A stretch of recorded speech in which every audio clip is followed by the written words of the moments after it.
হেফাজতের একটা ধরছে, এটা খুব ভালো, এটা দিয়ে একটা জাতা দিয়ে দেওয়া হচ্ছে। স্বাধীনতার পর 6টা মাসও সবাই যায় নাই।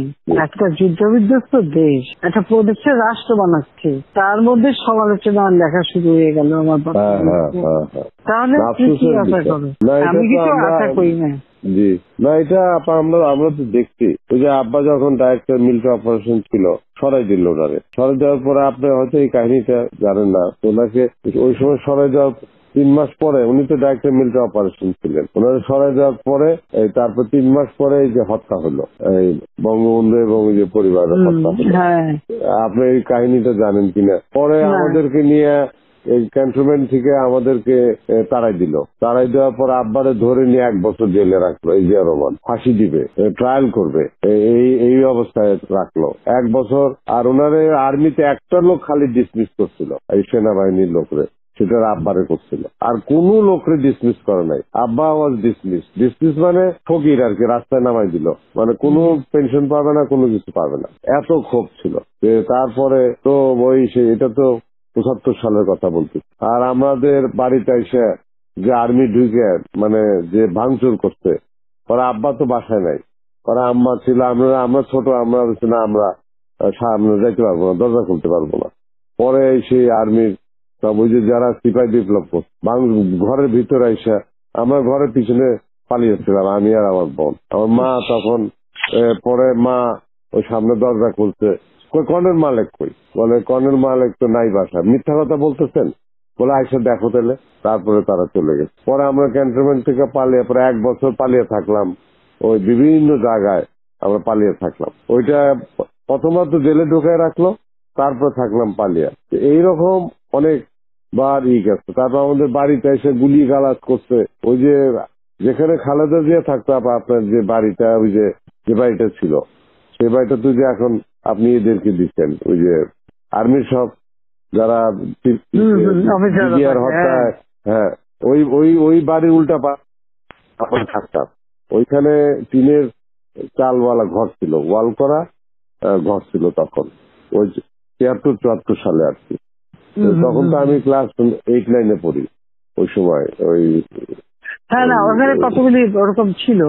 পরে খালেদা জিয়া আবার এই বাড়ি যখন দখল করে, তখন ও বাড়িও দখল করে ফেলছিল, এই বাড়ি টাড়ি সব দখল করে ফেলছিল। ওগুলো আমরা দেখছি, আমাদের ওই টিনের ঘরের মধ্যে এসে গুলি লাগতেছে। 75 যখন ওই যে সিপাহী বিপ্লবটা, এখানে সিপাহী বিপ্লব তো কারা করছে আপনি জানেন?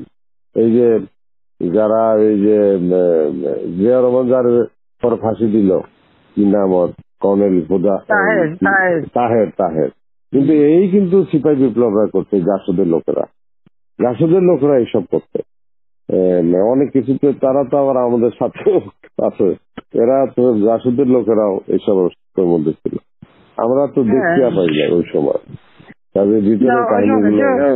জাসদের তোমার বিপ্লবী নেতা, তোমার ওই যে আমাদের কাপালি সিরাজ আলম খান থেকে শুরু করে সব মিলে তারাই তো সব বড়।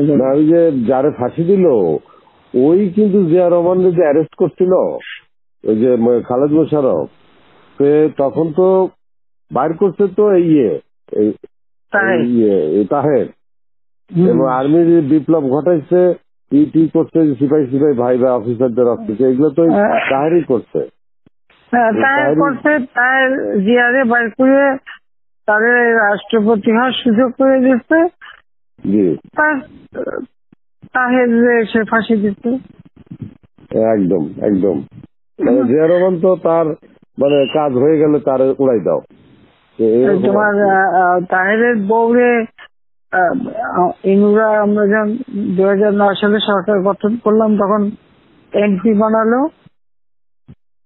তা 2009 না 14, হ্যাঁ 2014 এমপি বানাইছিল। তো আমার কাছে একদিন তাহের ডিসপিউট ছিল, তো আমার কাছে একদিন আসতে তাহেরকে একটা রাষ্ট্রীয় মর্যাদা সম্মান, আমি খালি আমি পার্লামেন্টে দাঁড়ায় সব নিয়ে এসে ধরে না কথা বলে, তো সে এসে আমার সাথে কথা বলছে।